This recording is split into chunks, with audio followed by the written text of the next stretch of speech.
સરકારી નોકરીની તૈયારી કરતા યુવક યુવતીઓ માટે મહત્વના સમાચાર। વર્ષ 2024નું જીપીએસસીનું ભરતી કેલેન્ડર જાહેર થઈ ચૂક્યું છે, જેમાં વર્ષ 2024માં જીપીએસસી 1625 જગ્યા પર ભરતી કરશે, જેમાં અલગ અલગ 82 એવી કેડર છે જેમાં ભરતી થનાર છે। વર્ગ 1 અને 2ની વાત કરીએ તો 164 એવી જગ્યા છે જેના પર ભરતી થશે। મદદનીશ ઇજનેર સિવિલની 100 જગ્યા પર ભરતી થશે, તો રાજ્યવેરા નિરીક્ષક વર્ગ 3ની 573 જગ્યા પર ભરતી થશે। વીમા તબીબી અધિકારીની 147 જગ્યા પર ભરતી થવાની છે।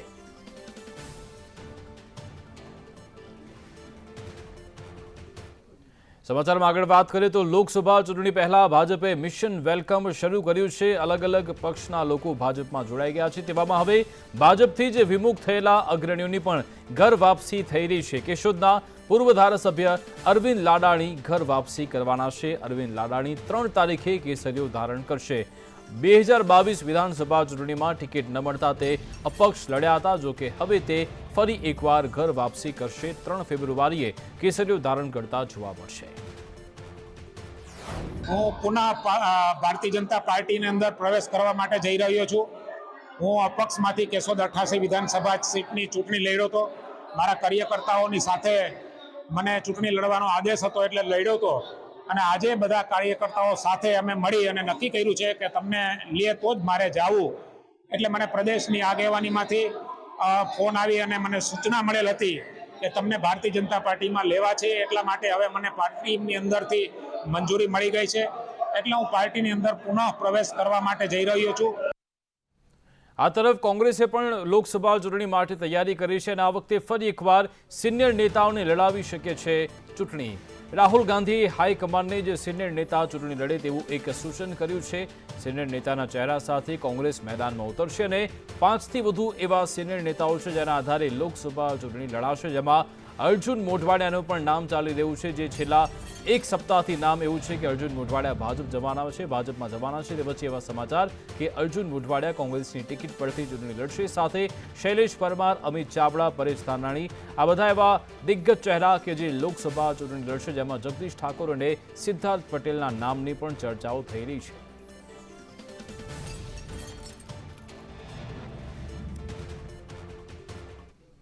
આરટીઆઈના નામે તોડબાજી કરનાર સામે મુખ્યમંત્રીએ કડક વલણ અપનાવ્યું છે। આરટીઆઈ એક્ટિવિસ્ટના નામે તોડબાજી નહીં ચલાવી લેવાય તેવું સીએમ ભૂપેન્દ્ર પટેલે કહ્યું। તમામ મંત્રીઓને આ અંગે તેમણે સૂચના આપી દીધી છે અને તોડબાજી કરતા તત્વો સામે પોલીસ ફરિયાદ કરવા પણ સૂચન કર્યું છે। સરકારી અધિકારીઓની મિલીભગત સામે કાયદાકીય પગલાં લેવા પણ કહેવાયું છે। મહેન્દ્ર પટેલની કાયદાકીય કાર્યવાહી અનુસરવા મુખ્યમંત્રીએ સૂચના આપી દીધી છે।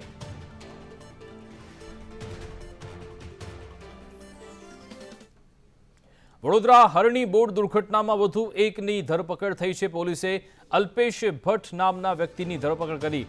નિલેશ જૈનની પૂછતાછમાં અલ્પેશ ભટ્ટનું નામ સામે આવ્યું હતું અને હવે અલ્પેશ ભટ્ટને પણ ઝડપી લેવાયો છે। નિલેશ જૈન અલ્પેશ ભટ્ટને ભાડું ચૂકવતો હતો। બોટનો માલિક અલ્પેશ ભટ્ટ હોવાનું તપાસમાં સામે આવતા અલ્પેશ ભટ્ટની પણ અટકાયત થઈ ચૂકી છે।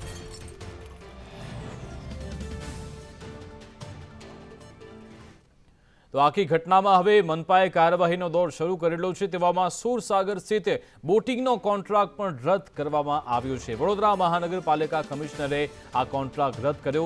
હાઇડ્રો ડ્રાઇવર્સ એન્ડ એન્જિનિયરને આ કોન્ટ્રાક્ટ આપવામાં આવ્યો હતો, જોકે કેટલીક ખામી સામે આવતા કોન્ટ્રાક્ટ રદ થયો છે। તપાસમાં બોટિંગમાં બેદરકારી જણાતા કોન્ટ્રાક્ટ રદ કરવાનો નિર્ણય કરાયો છે।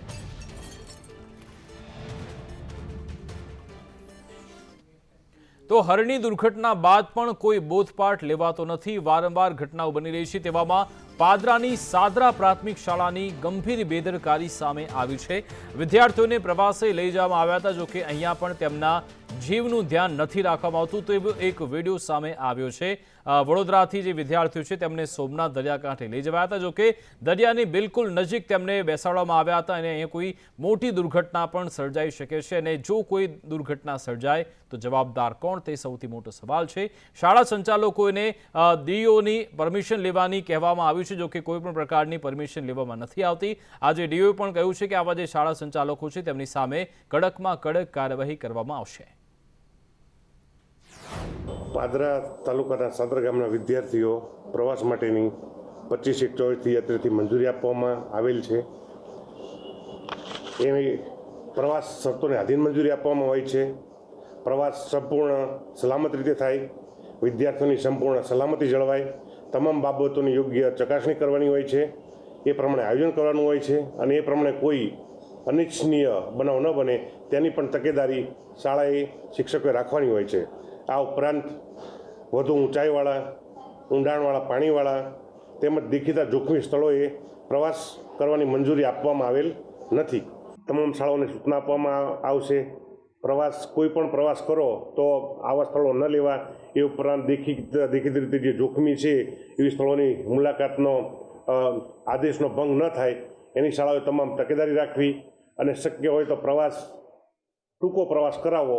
ગુજરાત પોલીસનો વધુ એક તોડકાંડ સામે આવ્યો છે. વિસનગર પોલીસનો તોડકાંડનો એક ઓડિયો ક્લિપ વાયરલ થઈ રહી છે. જયસિંહ નામના કોન્સ્ટેબલ આ ઓડિયો ક્લિપમાં વાતચીત કરી રહ્યા છે. ડબ્બા ટ્રેડિંગ કેસમાં પતાવટ માટે 5 લાખની માંગ કરવામાં આવી રહી છે.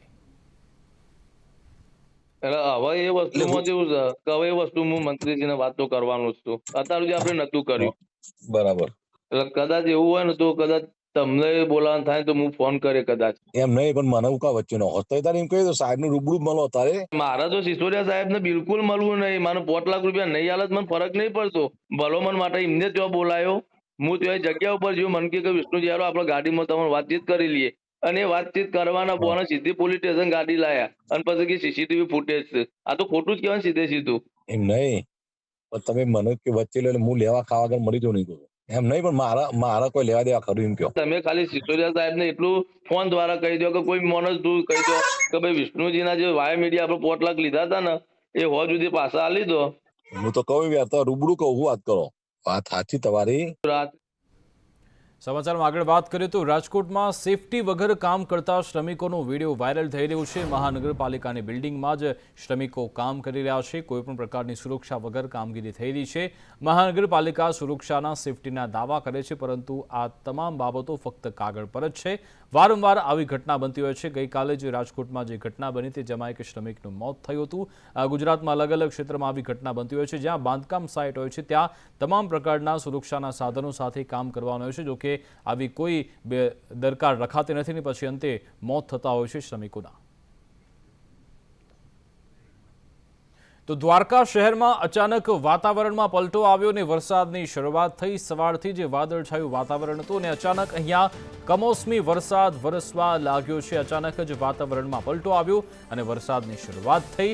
કમોસમી વરસાદ આવતા અત્યારે ખેડૂતોમાં ચિંતાનો માહોલ છે. ભડકેશ્વર મંદિર પાસે વરસાદ આવવાથી યાત્રિકો પણ પરેશાન થયા છે. તો હાલ શિયાળાની સિઝન ચાલી રહી છે અને તેની વચ્ચે અહીંયા ભર શિયાળે કમોસમી વરસાદ આવતા લોકો પરેશાન, ખેડૂતોમાં પણ ચિંતાનો માહોલ.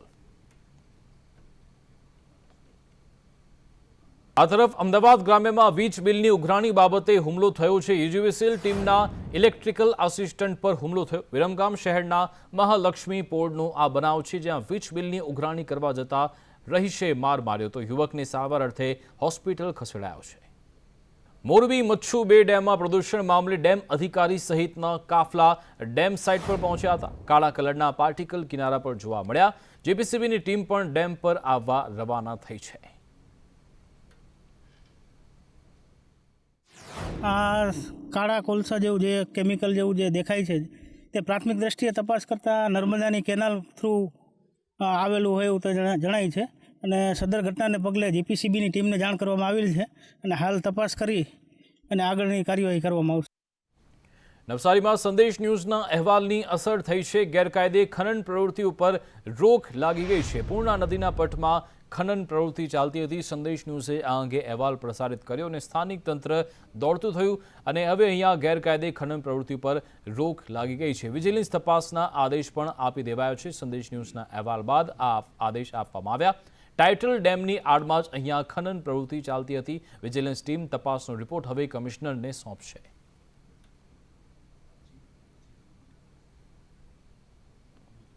ખેડાના બિલોદરામાં સિરપ કાંડ સામે આવ્યો હતો, જેમાં 6 થી 7 લોકોના મોત થયા હતા અને હવે આ જ કેસમાં પોલીસે કોર્ટમાં ચાર્જશીટ રજૂ કરી છે. 1800 પાનાની ચાર્જશીટ કોર્ટમાં રજૂ થઈ ચૂકી છે. મિથેનોલ યુક્ત સિરપથી મોત થયાનો ચાર્જશીટમાં ઉલ્લેખ છે.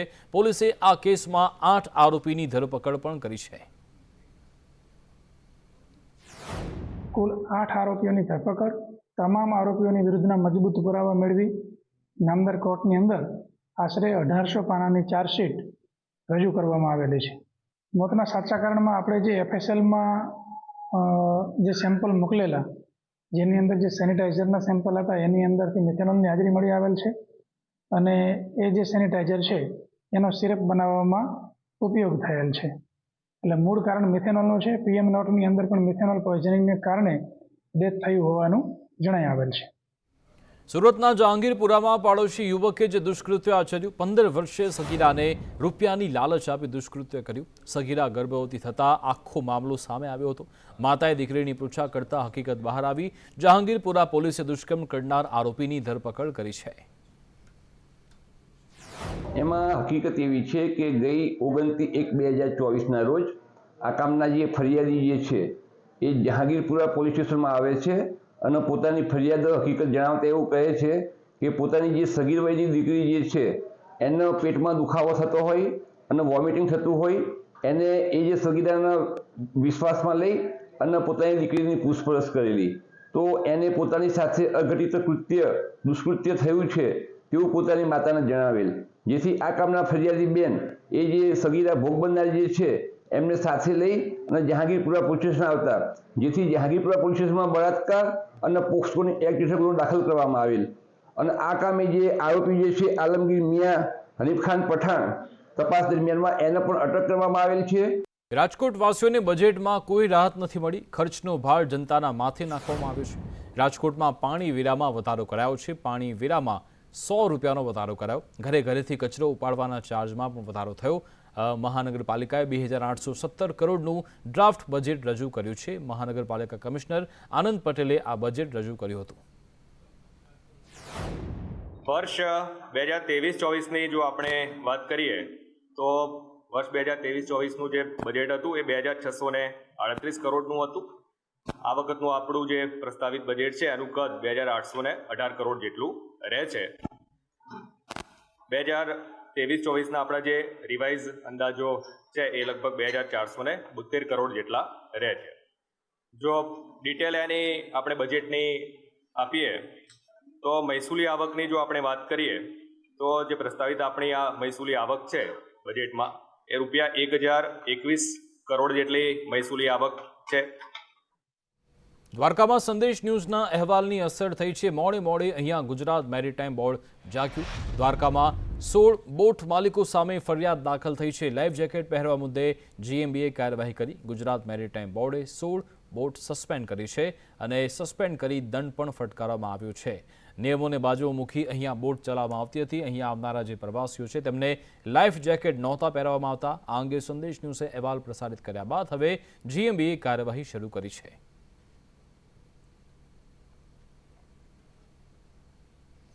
જૂનાગઢની મધ્યમાંથી પસાર થતી કાળવા નદી અને વોકળા પર આવેલા ગેરકાયદે દબાણોને કારણે ગત ચોમાસામાં અત્યંત દયનીય પરિસ્થિતિનું નિર્માણ થયું હતું. આ દબાણ મુદ્દે મુખ્યમંત્રીની ટકોર બાદ કોર્પોરેશને દબાણ હટાવ કામગીરી શરૂ પણ કરી, પણ માત્ર ગરીબોના ઝૂંપડા પાડીને સંતોષ માની લીધો છે. સ્થાનિકોનો આક્ષેપ છે કે કોર્પોરેશનનું તંત્ર માત્ર ગરીબોના ઝૂંપડા દૂર કરી સંતોષ માને છે. નદી કિનારે મોટી બિલ્ડિંગોનું દબાણ પણ ઊભું થઈને કરવામાં આવ્યું છે, જોકે તેમની સામે કોઈ કાર્યવાહી કરવામાં નથી આવતી. વાર તહેવારે ગરીબોના ઝૂંપડા હોય કે રેકડી કેબિનની વાત હોય એ દૂર કરીને જ સંતોષ માનતું જુનાગઢ કોર્પોરેશન હકીકતે જે દબાણ છે એ દૂર તો નથી કરી શકતું, પણ કેટલાક વગદારોને નોટિસ પણ નથી પાઠવી શકતું. કામગીરી પૂર્ણ નથી થઈ, કામગીરી હજી શરૂ થઈ છે. એટલે જેટલા આસામીઓને નોટિસ આપવામાં આવી છે, સાથે સાથે કલેક્ટરશ્રી, કમિશનરશ્રી અને લેન્ડ રેકર્ડ દ્વારા જે માપણી કરવામાં આવી છે અને જે માપણીમાં જે દબાણ આવશે એને દૂર કરવાની કાર્યવાહી હાલ મહાનગરપાલિકા કરી રહી છે. વડોદરામાં તરસાલી બાયપાસ પર આવેલા હિંમતનગર હાઉસિંગ આવાસ યોજનાના મકાનો જર્જરિત હાલતમાં આવતા કોર્પોરેશન દ્વારા રહીશોને નિર્ભયતાની નોટિસ પાઠવવામાં આવી. વર્ષોની મહેનત બાદ બનાવેલી પોતાની છત છીનવાઈ જવાના ડરે રહીશોએ છેક ગાંધીનગર સુધી રજૂઆત કરી, પણ સત્તાના સિંહાસને બેઠેલા સત્તાધીશોના કાને લાચાર પ્રજાની અવાજ ન પહોંચી. આખરે રહીશોએ સામાજિક કાર્યકર કમલેશ પરમારની આગેવાની હેઠળ કોર્પોરેશન આગળ વૈકલ્પિક વ્યવસ્થાની માંગ સાથે પોતાની વેદના ઠાલવી. તરસાલી જે હિંમતનગરના મકાનો જર્જરિત થયા છે, જો કદાચ કોઈ જાનહાની થશે, માનહાની થશે તો તેનો જવાબદાર કોણ? કોર્પોરેશન દ્વારા જે કહેવાય છે કે નિર્ભયતાની નોટિસ પાઠવવામાં આવી છે, પરંતુ નિર્ભયતાની નોટિસ પાઠવવામાં આવી ત્યારબાદ જે કહેવાય છે કે આ લોકો જો ડિમોલેશન કરશે તો આ લોકોને વૈકલ્પિક જગ્યા આપવા માટેની અમે માંગણી લઈને આવ્યા હતા. એટલે આવી બધી સમસ્યાના કારણે આજે જે કાકા છે એ કાકા ઉશ્કેરાઈ ગઈને જે કહેવાય છે કે ગાડી નીચે પડતું મૂક્યું હતું. 35 વર્ષ માર્કેટમાં બધું બાજુમાં કરીને મેં આપણું આ ઘર ઊભું કર્યું છે. મારા છોકરા હાથું કપે કરો કાલે ઉઠીને થાય એના હાથું મેં કરી આપું. આજે મારું ઘર પડું થાય છે.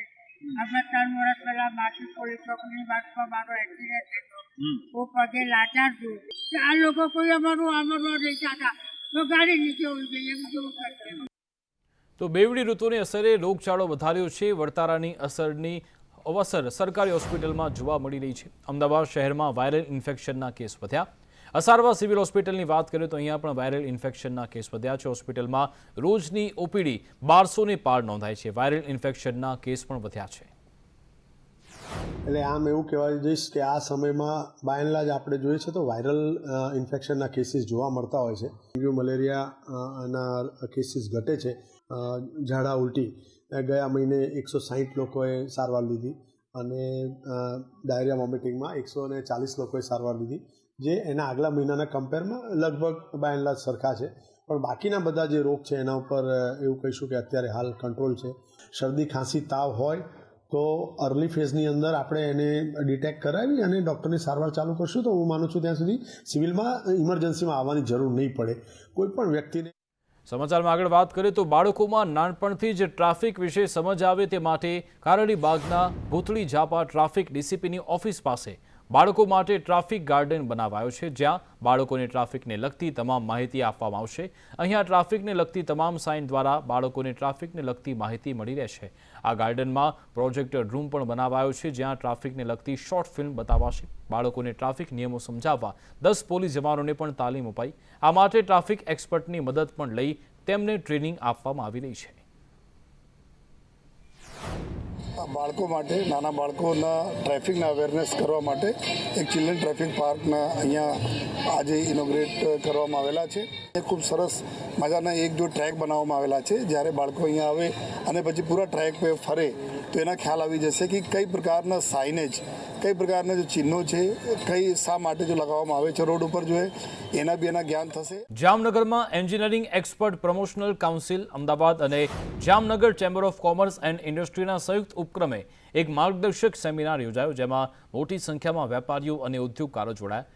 આ સેમિનારમાં વિદેશી વેપાર નીતિ, તથ્યો અને આંકડા, પિત્તળ ઉદ્યોગમાં પડકાર અને તક, નિકાસ વ્યવસાયમાં મૂળભૂત બાબતો અને આંતરરાષ્ટ્રીય એન્જિનિયરિંગ સોર્સિંગ શો 2024માં વ્યવસાયની તક વિશે માર્ગદર્શન આપવામાં આવ્યું. આ સેમિનારથી જામનગરના બ્રાસ પાર્ટ ઉદ્યોગકારો અને મોટા વેપારીઓને ફાયદો થવાની આશા છે.